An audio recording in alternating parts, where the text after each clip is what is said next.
Noong Setyembre ng 2019, nagsimula akong maglingkod bilang isang leader at namahala sa gawain ng ilang lokal na iglesia kasama ang aking katuwang na si Wang Ran. Dahil medyo bago lang ako sa tungkulin, hindi pa ako pamilyar sa ilang aspekto ng gawain at madalas kong hinahanap si Wang Ran upang makipagtalakayan. Subalit kalaunan, natuklasan kong nabigo si Wang Ran na magdala ng pasanin sa kanyang tungkulin. Nung nagmungkahi akong sumama sa kanya sa isang iglesia para makipagbahaginan sa dalawang leader doon na nagkokompetensya para sa kasikatan at pakinabang at nabibigong makapagtulungan ng maayos, hindi niya sineryoso ang bagay na iyon at palagi itong ipinagpapaliban.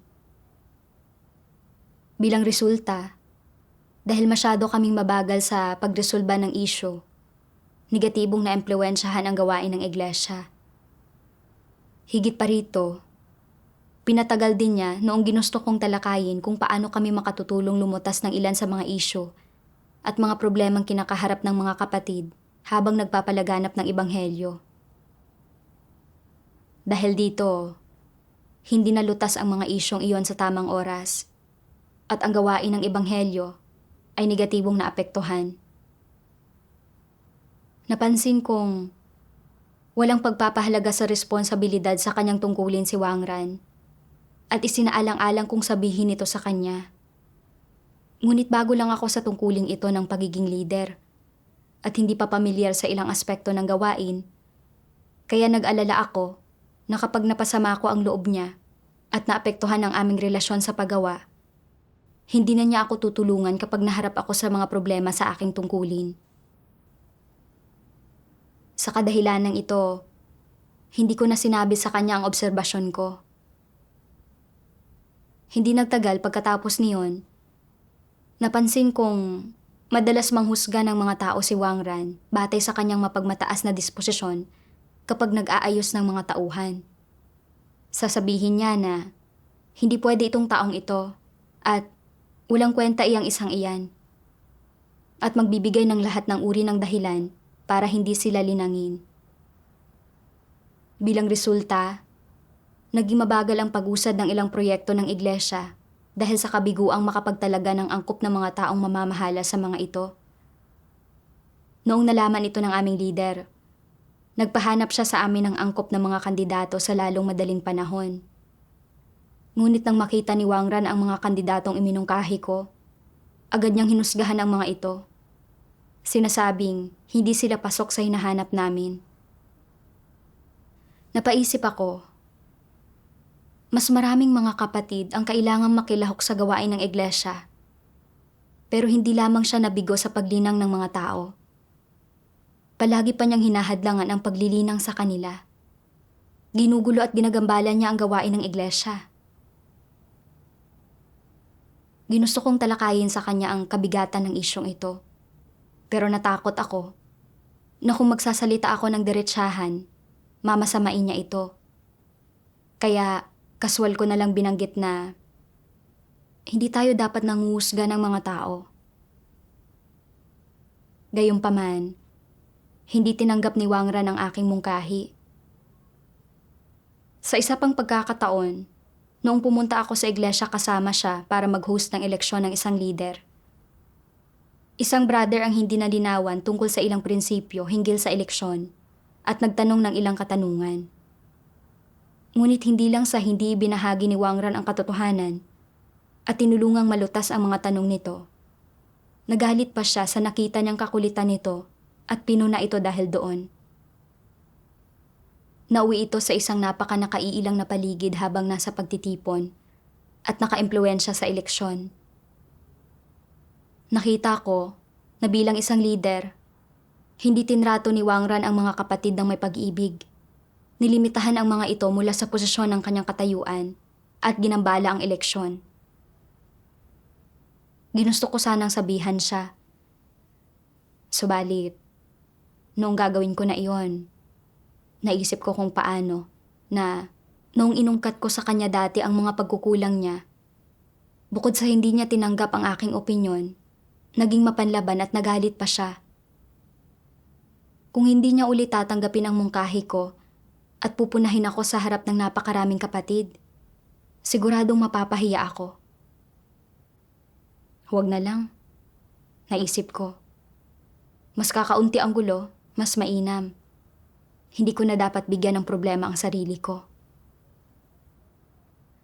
Pagkaraan ng ilang araw, binanggit sa akin ng diakono ng Ebanghelyo na hindi nire-resolba ni Wangran ang mga tunay na isyu at problema ng mga kapatid sa oras ng mga pagtitipon. Mahina ang pagganap nila sa gawain, at kapag lumalapit sila kay Wangran para sa mga landas ng paglutas, hindi nito pinapansin ang mga kapatid. Hindi sineseryoso ang kanilang mga hiling at nagagalit pa nga at sinesermonan sila. Sa kabila ng pagpapaalam ng mga isyong ito kay Wangran sa ilang mga pagkakataon, hindi pa rin niya tinatanggap ang mga mungkahi ng diakono. Kaya naman, iminungkahi nito na magkasama kaming magsulat ng ulat tungkol sa mga isyu kay Wangran. Naisip ko na ang lahat ng sinabi ng diakono ng Ebanghelyo ay totoo at ayon sa prinsipyo, kaya dapat nga naming isuplong si Wangran. Pero naisip ko, kung magsusulat kami ng ulat at pupunta ang aming leader para mag-imbestiga, hindi aamin si Wangran sa kanyang pagkakamali at iisipin na napaniwala ako ng isang opinyong may pagkiling at sinusubukan kong ibukod siya. Kung masisira ko ang aming relasyon, paano namin gagawin ng magkasama sa hinaharap ang aming mga tungkulin? Mas mabuti pang wala na lamang akong sabihin. Nang makapagpasya ako, sinabi ko sa diakono na maghihintay ako hanggang sa ang lahat ay mabigyang linaw na sa pamamagitan ng investigasyon bago magdesisyon. Pagkatapos noon, nagsimula kong mapansin na parami pa ng parami ang mga isyu kay Wangran. Isang beses, habang tinitingnan ko ang aming account, napansin kong hindi niya ginagamit ang pera ng iglesia ayon sa prinsipyo. Bumili siya ng mga bagay-bagay para sa iglesia nang hindi ito isinasangguni kanino man at nang hindi isinasaalang-alang kung praktikal ang mga pagbili na ito. Sa huli, ang mga pinamili niya ay hindi naaangkop sa mga kailangan ng iglesia at hindi magagamit, na ibig sabihin ay nagsayang siya ng pera ng iglesia. Medyo nakonsensya ako matapos masaksihan ang sitwasyong iyon at naisip ko, kailangan kong protektahan ang mga interes ng iglesia sa pagkakataong ito. Kailangan kong tukuyin kay Wangran ang kanyang mga isyu at magkaroon ng maayos at mahabang talakayan sa kanya. Ngunit nang tukuyin ko nga sa kanya ang kanyang mga isyu, bukod sa hindi niya tinanggap ang mga mungkahi ko, sinubukan pa niyang makipagtalo sa akin at ipagtanggol ang kanyang sarili. Ginusto kong ilantad sa kanya ang kalikasan at mga kahihinatnan ng kanyang mga ikinikilos. Pero naisip ko, kung magiging masyado akong malupit sa aking paglalantad, hindi lamang niya ito mamasamain. Susungitan niya pa ako araw-araw. Masihirap ang buhay niyan para sa akin. Kaya, maingat ko na lang siyang pinaalalahanan na kapag nakakaharap sa mga isyu bilang isang leader, dapat mas lalo kaming maghanap at magkaroon ng may takot sa Diyos na puso. Pagkatapos noon, nagkaroon na ng pagkiling sa akin si Wangran at hindi ako pinapansin kapag tinatalakay ang gawain at sinasabi sa aking lutasin kong mag-isa ang problemang ito. Naramdaman kong patuloy siyang nabibigo sa pagiging responsable sa kanyang tungkulin. Kumikilos ng padalos-dalos at pabasta-basta, hindi tumatanggap ng pagpupungos at hindi tinatanggap ang katotohanan at na hindi siya angkop na magpatuloy sa kanyang tungkulin.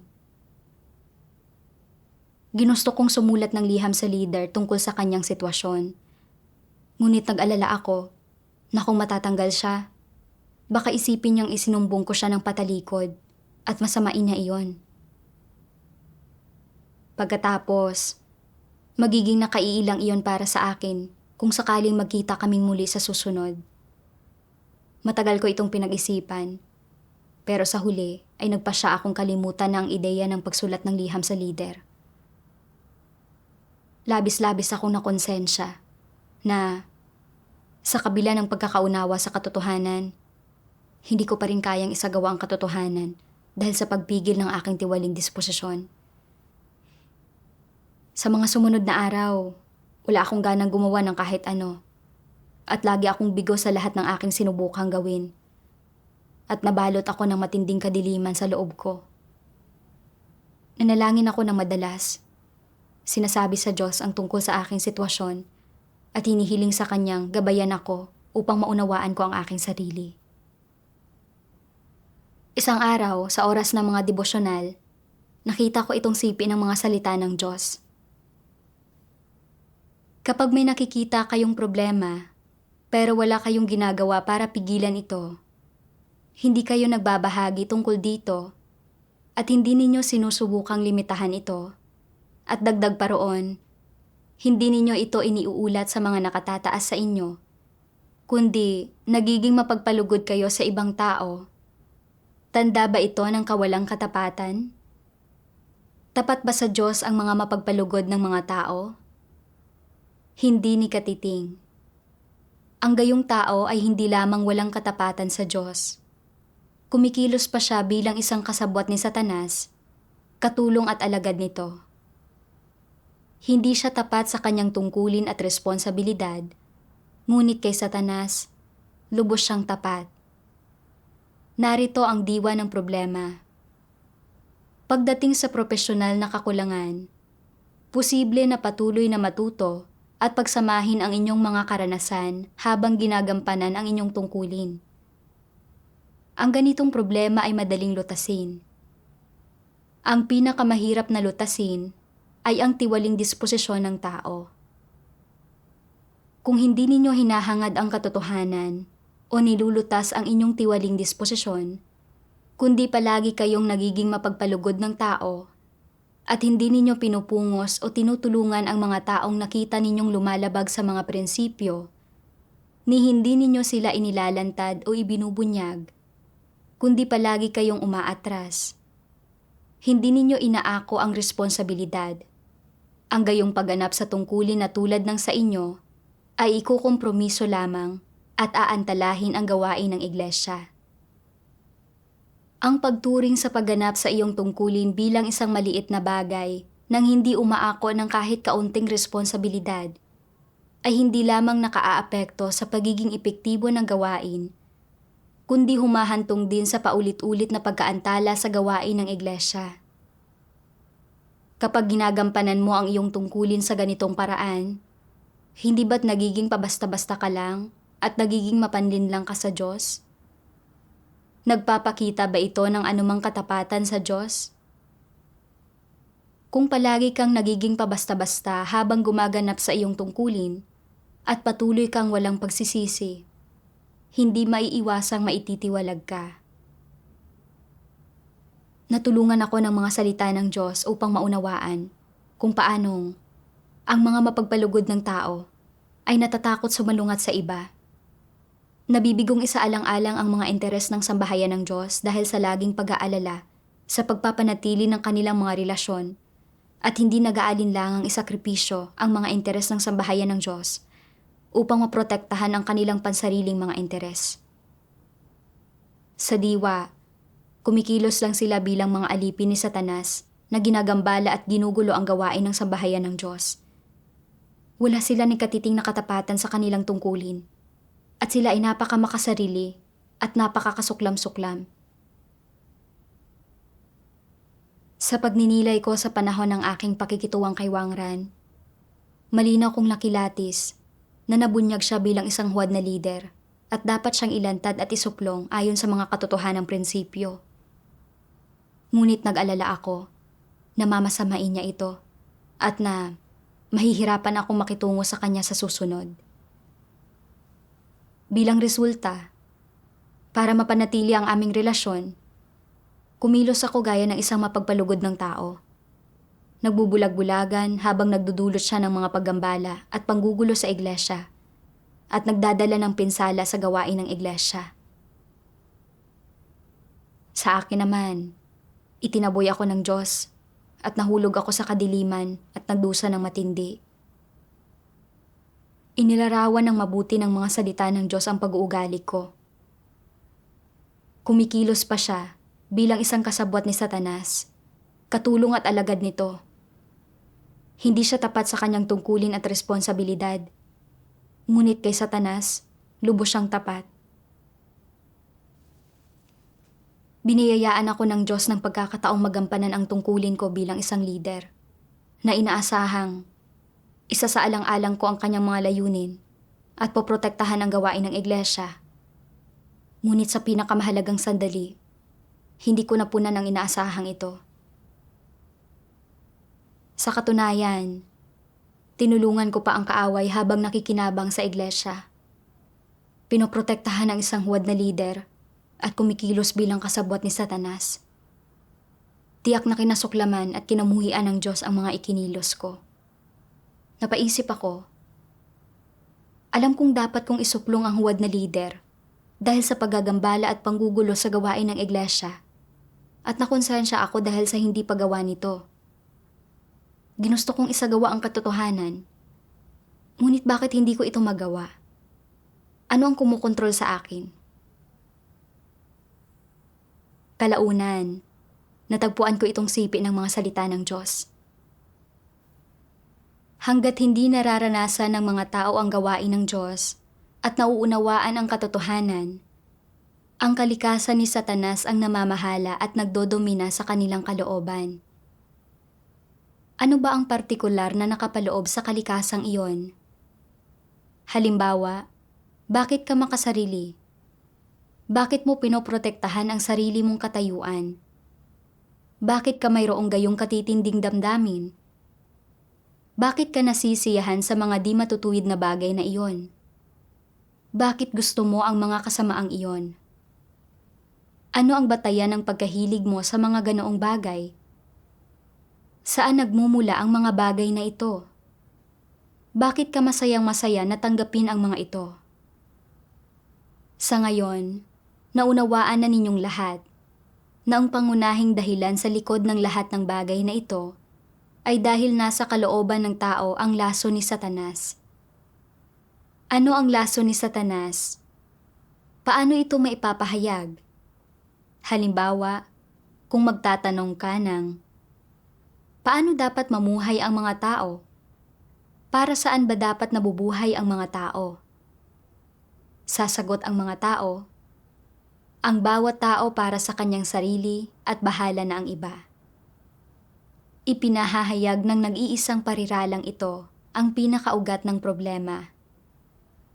Ang pilosopiya at lohika ni Satanas ay naging buhay na ng mga tao. Ano man ang hinahangad ng mga tao, ginagawa nila ito para sa kanilang sarili, kaya't nabubuhay lamang sila para sa kanilang sarili. Ang bawat tao para sa kanyang sarili at bahala na ang iba. Ito ang pilosopiya sa buhay ng tao at kinakatawan din nito ang kalikasan ng tao. Naglalaman ang satanikong kalikasan ng tao ng napakaraming satanikong pilosopiya at lason. Kung minsan, ikaw mismo ay hindi namamalayan ang mga ito at hindi nauunawaan ang mga ito.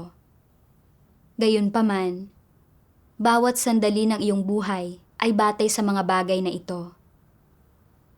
Bukod pa riyan, iniisip mo na ang mga bagay na ito ay lubhang tama at makatwiran at hindi talaga mali.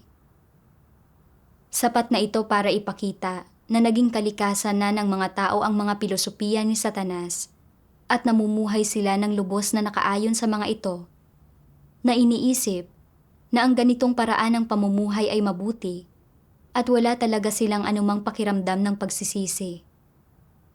Sa makatuwid, palagi silang nagbubunyag ng kanilang satanikong kalikasan at patuloy silang namumuhay ayon sa mga pilosopiya ni Satanas. Ang kalikasan ni Satanas ay ang buhay ng sangkatauhan at ito ang kalikasang diwa ng sangkatauhan. Sa pamamagitan ng mga salita ng Diyos, natutuhan ko na ang ugat ng ugali kong mapagpalugod ng tao ay iyong namuhay ako ayon sa mga laso ni Satanas, gaya ng ang bawat tao para sa kanyang sarili at bahala na ang iba. Tumatagal at gumaganda ang pagkakaibigan sa pananahimik sa mga kasalanan ng mabubuting kaibigan.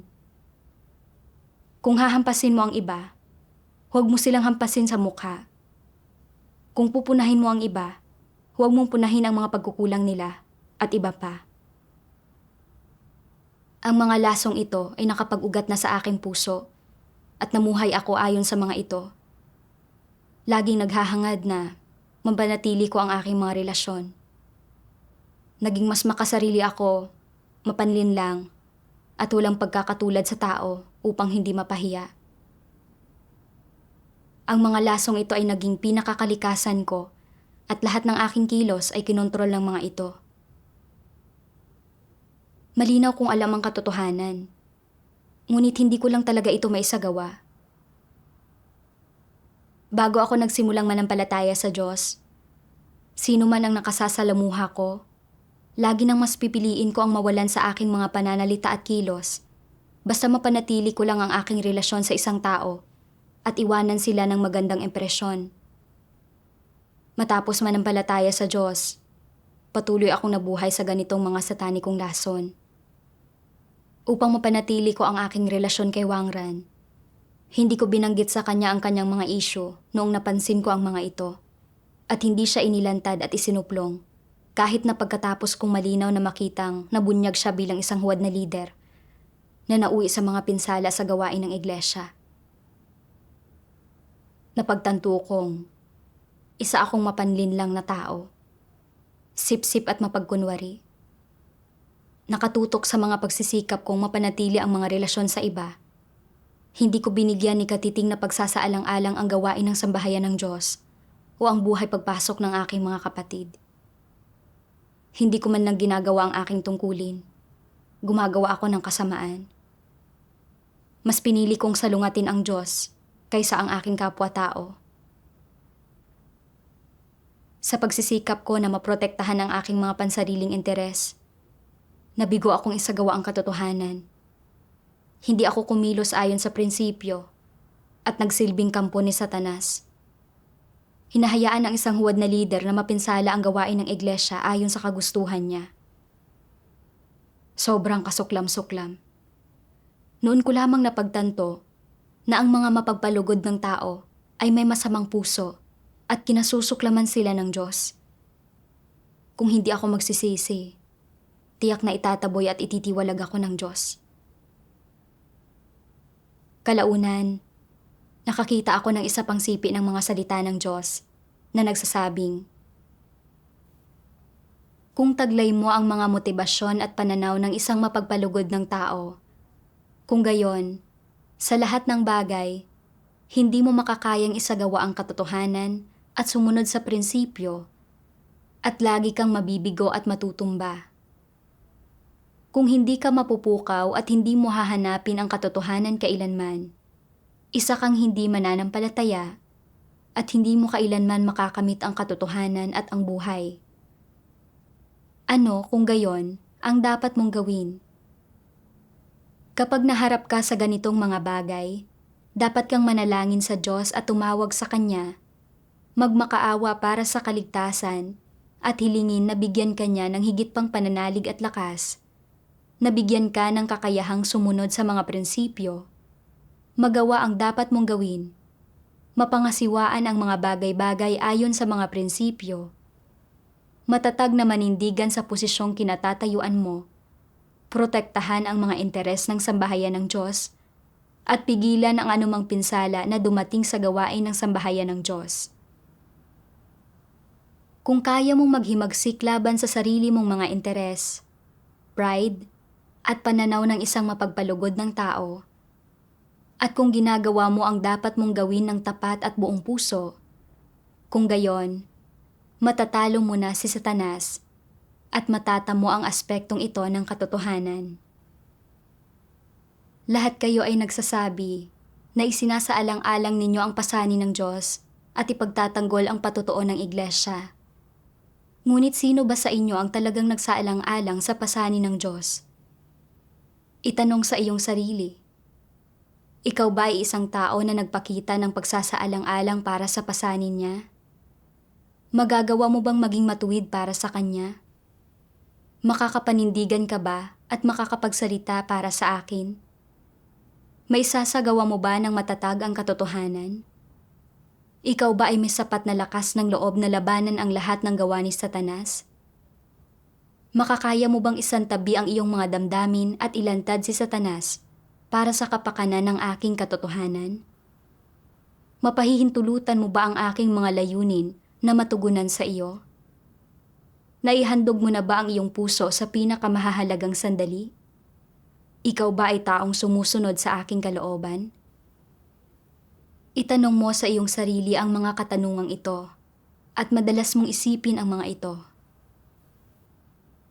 Sa pamamagitan ng mga salita ng Diyos, napagtanto ko na ang pagsusuplong at paglalantad sa mga huwad na lider ay tungkulin at responsibilidad ng bawat isa sa hinirang ng mga tao ng Diyos at isa itong positibong bagay.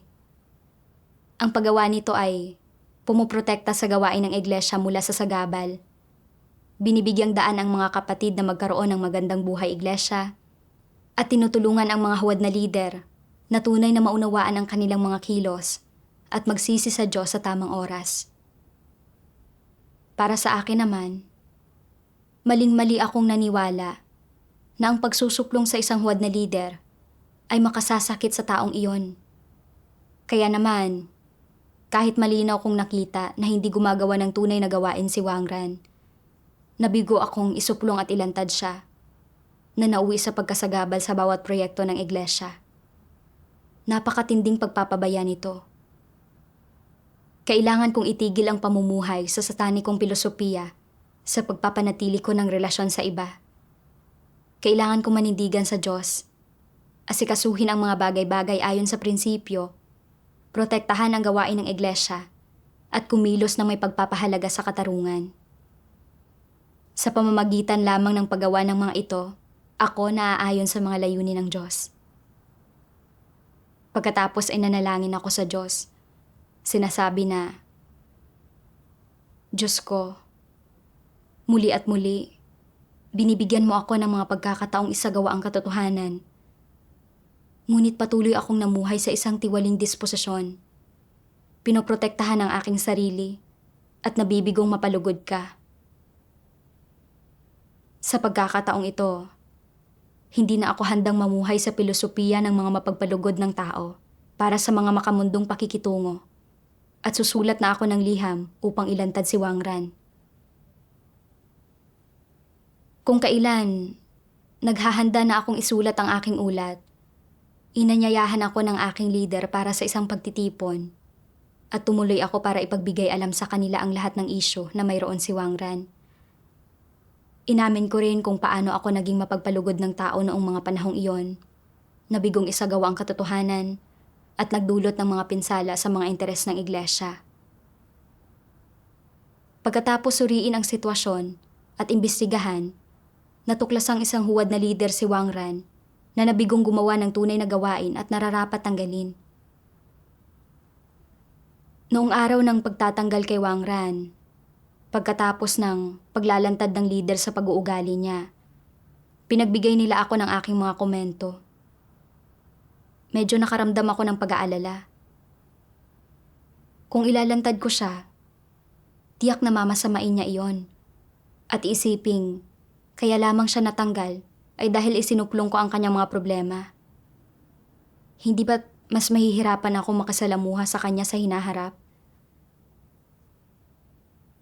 Napagtanto kong muli ko na namang sinusubukang mapanatili ang isang personal na relasyon at kumikilos tulad ng isang mapagpalugod ng tao. Kaya tahimik ako nanalangin sa Diyos. Naalala ko noon ang isang sipi ng mga salita ng Diyos. Pinagkalooban ng Diyos ang mga tao ng napakaraming katotohanan. Inakay kanya sa loob ng napakahabang panahon at napakarami niyang itinustos para sa iyo, para sa layong patotohanan at pangalagaan mo ang gawain ng iglesia. Pero lumalabas na kapag gumagawa ng masasamang gawa ang masasamang tao at ang mga antikristo, at kapag ginugulo nila ang gawain ng iglesia, nagiging kimi ka at umaatras ka. Tumatakbo ng nakatakip ang mga kamay sa ulo. Wala kang kwenta. Hindi mo madaig ang mga satanas, hindi ka nakapagpatotoo, at kinasusuklaman ka ng Diyos. Sa kritikal na sandaling ito, kailangan mong manindigan at makipagdigma sa mga satanas. Ilantad ang masasamang gawa ng mga antikristo, kundinahin at isumpa sila. Huwag silang bigyan ng lugar na mapagtataguan at alisin sila mula sa iglesia. Ito lang ang maituturing na pagkakamit ng tagumpay laban sa mga satanas at pagwawakas sa kapalaran nila. Binigyan ako ng mga salita ng Diyos ng lakas na isagawa ang katotohanan. Inisip ko kung paanong dati, maraming nawalang pagkakataon sa akin upang isagawa ang katotohanan dahil ginusto kong protektahan ang aking sarili at sinubukan kong basahin ang mga pagpapahayag at inklinasyon ng mga tao at kumilos ng naaayon sa mga iyon. Sa pagkakataong ito, kinailangan kong umasa sa Diyos upang maisagawa ang katotohanan. Ilantad ang lahat ng isyu ni Wangran at tulungan siyang magnilay at makilala ang kanyang sarili. Sa pagkakatanto nito, itinuloy ko ang pagtukoy sa lahat ng isyu ni Wangran, isa-isa, at nakaramdam ako ng partikular na kaginhawahan sa proseso. Sa pamamagitan ng karanasang ito, napagtanto ko na ang pagiging mapagpalugod ng tao ay nakasasama sa aking sarili at sa iba, at partikular na itinataboy ng Diyos ang gayong mga tao. Hindi ginagawang perpekto ng Diyos ang mga mapagpalugod ng tao. Gusto ng Diyos ang mga matatapat na tao na may malinaw na mga paninindigan ukol sa kung ano ang gusto at ayaw nila, at may pagpapahalaga sa katarungan at kayang protektahan ang mga interes ng sambahayan ng Diyos. Tanging ang mga tao lamang na gayon ang gumagawa ng kanilang tungkulin sa paraang naaayon sa mga layunin ng Diyos at kayang magtamo ng kaligtasan. Salamat sa Diyos.